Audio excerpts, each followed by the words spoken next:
Geno ni ratiro biro yudore ne min nyathino nyako Ramogi kendo weche biro bedo kare.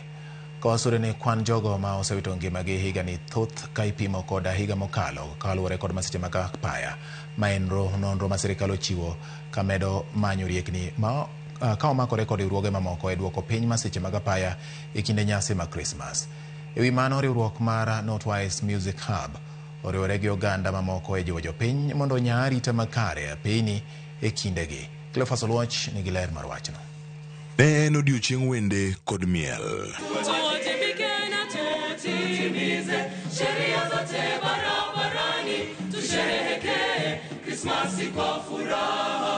Ei thur wach mano mar arita makare e ndara.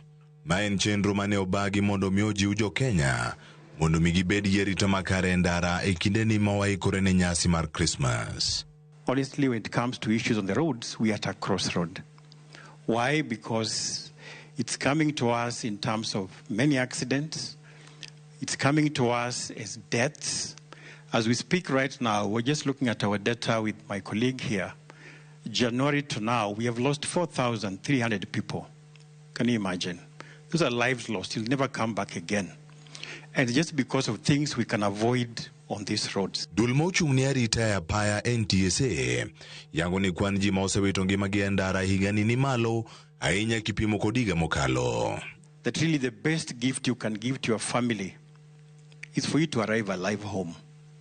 Not the bread, not the clothes you're going to take home, not those parties you're going to throw. But if you can remain alive for them, I think that is the best gift that you can give to your friends, family, and relatives. This year is the worst. Ere kaka jopiny nyalo ritore makare e apaya. You can imagine waking up with someone, having breakfast together, and then they set off to go to, let's say, Kisumu.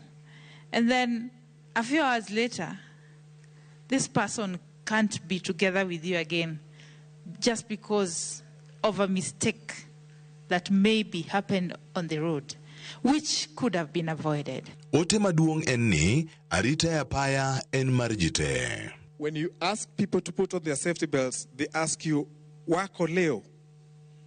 How wako is the police officers. It is not about them. It is about our own lives. Road safety is a question of attitude.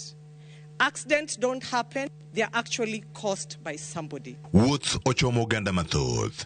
Derepe obed motang' e apaya. Metho mag kuong' nyaka we. Ka ochuno, to madh mana soda kata pi.